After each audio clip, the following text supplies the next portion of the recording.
ரித்விகா முக்காடு போட்டு மறைச்சிக்கிட்டு ஹாஸ்பிட்டலுக்கு போகிறாங்க. அவங்க அப்பாவோட டாக்டர்கிட்ட காமிக்கிறாங்க. ஃபுல்லாக அலர்ஜி ஆகிட்டுருக்கு. என்னாச்சுன்னு கேட்க, எனக்கு சீ ஃபுட் ஒத்துக்காது, என் பொண்ணு சாப்பிட்டா கல்யாணம் வேறு நெருங்கி வருது, அதான் ரொம்ப பயப்படுறான்னு சொல்கிறாங்க. இந்த மாதிரி டைமில் இந்த மாதிரி ரிஸ்க்கெல்லாம் தேவையா அப்படின்னு சொல்கிறாங்க. அப்புறம் இன்ஜெக்ஷன் போடுறாங்க. ஒன்றும் இல்லை, சரியாக போயிடும்னு சொல்லிட்டு டேப்லெட் எல்லாம் கொடுத்து அனுப்பிச்சிட்றாங்க. அப்புறம் அவங்க 2 பேரும் வீட்டுக்கு போயிடறாங்க. இங்கே சிவாவும் ஐலியும் வந்துட்டு அந்த ரவுடியை பிடிக்கிறதுக்காக போகிறாங்க. ஏன்னா அவங்க சீனியர் ஆஃபீஸர் சொல்லியிருப்பாரு, வர்மாவோட ஆள் வந்துட்டு இந்த இடத்துக்கு வந்திருக்கான், அவனோட செல் டவர் இந்த இடத்துல இருக்குது, நீங்கள் எப்படியாவது போய் ட்ராக் பண்ணி பிடிக்க பாருங்கன்னு சொல்கிறாங்க. அவன் ஃபோட்டோ வந்து இருக்குன்னு சொல்லிட்டு ஃபோட்டோவும் அனுப்பிச்சி வச்சுறாங்க. ஐலியும் சிவாவும் போயிட்டுருக்காங்க. ஒரு பக்கம் இந்த ரவுடி வந்துட்டு டீ கடையில் டீ எல்லாம் வாங்கி குடிச்சிட்டு தம் வச்சுட்டு கபிலனுக்கு கால் பண்ணுறாங்க. ஏன்னா கபிலனை வர வச்சு தானே அந்த பாம்பை வைக்கிறதுக்கான எக்ஸ்போஸ் பண்ணோம், அதுக்காக இது பண்ணிகிட்ருக்காரு.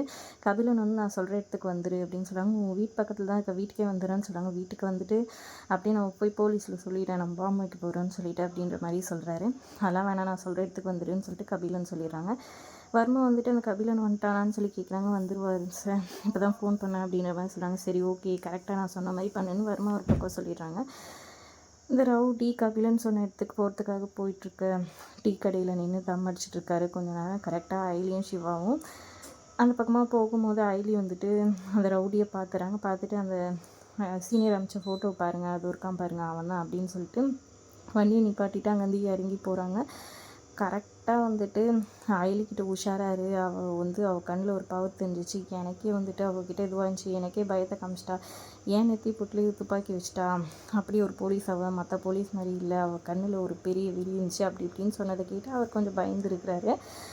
இன்னொரு பக்கம் இங்கே கபிலன் எப்பறம் அந்த ரவுடி போய் மீட் பண்ண போகிறேன்னு சொல்லிட்டு கீழே வர்றாரு. பார்த்தா இந்திராணி கரெக்டாக இருக்காங்க. நான் கொஞ்சம் வெளியே போகிறேன், எங்கள் பாப்பா காணோம், பாப்பாவை ஸ்கூலில் விட்டுறேன்னு சொல்கிறாங்க.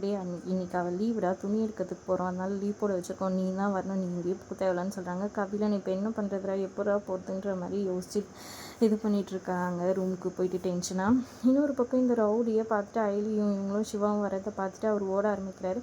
அப்புறம் ஐலி செம்மையாக தொத்திடும். ஐயோ என்ன இவன் இந்த ஓட்டம் ஓடி வரான்னு சொல்லிட்டு அப்படியே பயந்துடுறாரு அவர். அப்புறம் துப்பாக்கி வச்சு மிரட்டுறாங்க. மாட்டினா இவனை நான் தான் சுடுவேன் 2 பேர் சொன்ன இது என்ன குருவியா சுட போகிறீங்க, 2 பேர் சண்டை போடுறீங்களேன்னு அவர் பயந்து போயிடுறாரு ரவுடி. அப்புறமா 2 பேரும் மாறி மாறி இது பண்ணிட்டு இருக்க, இவன் உண்மையை சொல்ல வைக்கணும், இவனை உடனே இது பண்ணி கூட்டிகிட்டு போனோம் அப்படி இப்படின்னு பேசிட்டு இருக்க கேப்பில் துப்பாக்கி இது பண்ணி விட்டுட்டு அந்த ரவுடி வந்து எஸ்கேப் ஆயிடுறான். அப்புறம் ஐலியும் சிவாவும் பின்தொடர்றாங்க. என்ன நடக்க போகுதுன்றதை பொறுத்து வந்து பார்க்கலாம். வீடியோ பிடிச்சிருந்தா லைக் பண்ணிக்கோங்க. தேங்க்ஸ் ஃபார் வாட்சிங்.